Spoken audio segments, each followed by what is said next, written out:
आज पूरा देश आज़ादी की 75वीं वर्षगांठ मना रहा है। हर ओर उत्साह है, उल्लास है।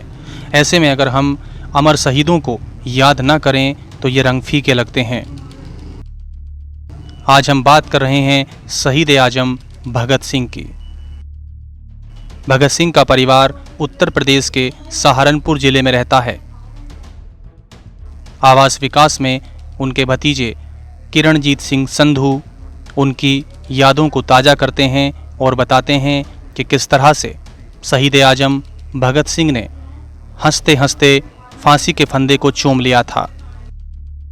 किरणजीत सिंह संधू कहते हैं कि भगत सिंह हमेशा समानता वाले स्वतंत्र भारत की कामना करते थे। आज जिस तरह से देश में जाति और धर्म की खाई खुदती जा रही है, ऐसी आज़ादी की कल्पना, ऐसे स्वतंत्र भारत की कल्पना कभी शहीद आजम भगत सिंह ने नहीं की थी। किरणजीत जी, आपसे जानना चाहेंगे, आज देश 75वां स्वतंत्रता दिवस मना रहा है। ऐसे में आप देशवासियों को क्या संदेश देना चाहते हैं? ये दिन बहुत पुण्य दिन है, जिस दिन हम उन सब अपने शहीदों को, जिन्होंने लाखों की संख्या में देश के ऊपर अपने प्राणों को न्यौछावर किया, उन्हें याद करते हैं। बहुत बलिदानों और संघर्षों के बाद हमें आज़ादी मिली। 1857 में जो प्रथम स्वतंत्रता युद्ध हुआ, उस संग्राम में हज़ारों लोगों को अपनी बलि देनी पड़ी।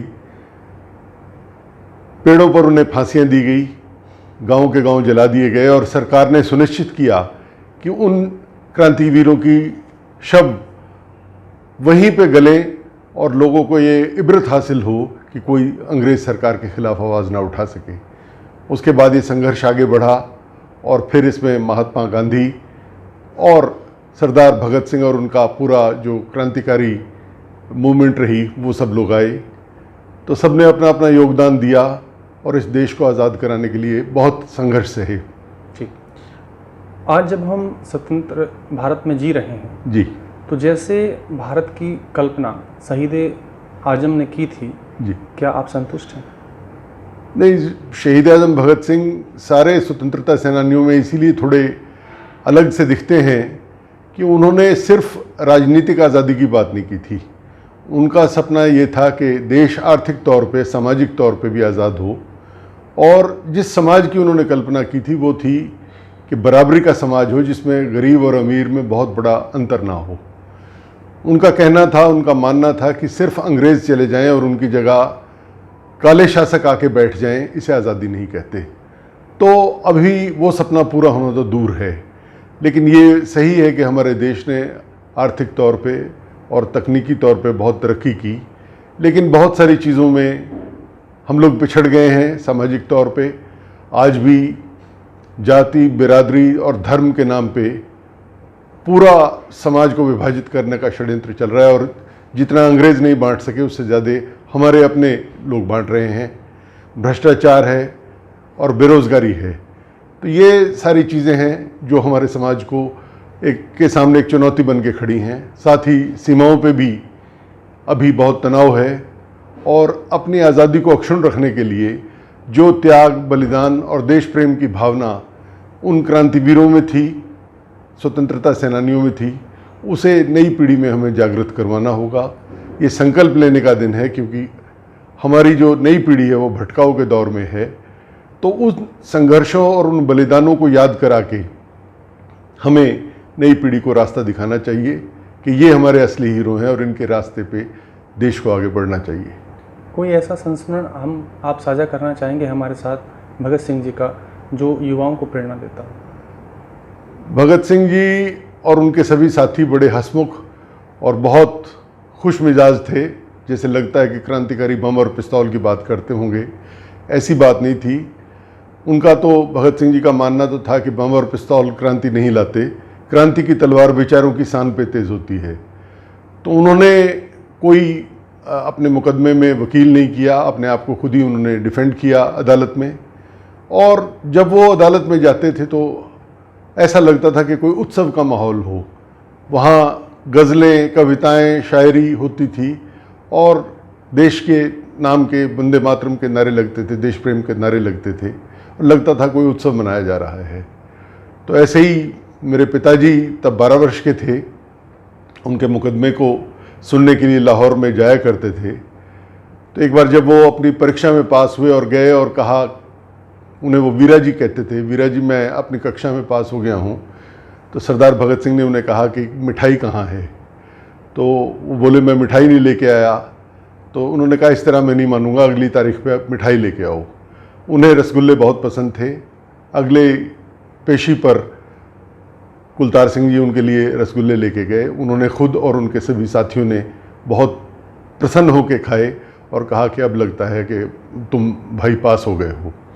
तो इस तरह बहुत खुश मिजाज थे और अंतिम क्षण तक वो पढ़ते रहे, दुनिया की आर्थिक नीतियों के बारे में, क्रांतिकारियों के बारे में, अमेरिकन, रूसी और दूसरा साहित्य उन्होंने बहुत पढ़ा। और अंतिम क्षण जब उन्हें 12 घंटे पहले फांसी के लिए बुलाया गया, तब भी वो एक क्रांतिकारी की पुस्तक पढ़ रहे थे और हंसते गाते वो फांसी के फंदे पे गए। और उन्होंने वहाँ पर मौजूद ब्रिटिश मजिस्ट्रेट से कहा कि मिस्टर मजिस्ट्रेट, आप बहुत भाग्यशाली हैं, आप इस बात के गवाह बनेंगे कि हिंदुस्तान के नौजवान सिर्फ ऊंचे आदर्शों की बात नहीं करते, वो हंसते हंसते अपने असूलों के लिए प्राणों का उत्सर्ग कर सकते हैं। आप इसके आज भागीदार बनेंगे। इससे 20 दिन पहले जब परिवार अंतिम मुलाकात के लिए लाहौर में उनके पास गया, तो सारा परिवार था, दादा दादी, माँ बाप, चाचियाँ, राजगुरु जी की माँ, सुखदेव की परिवार से लोग, सब लोग थे।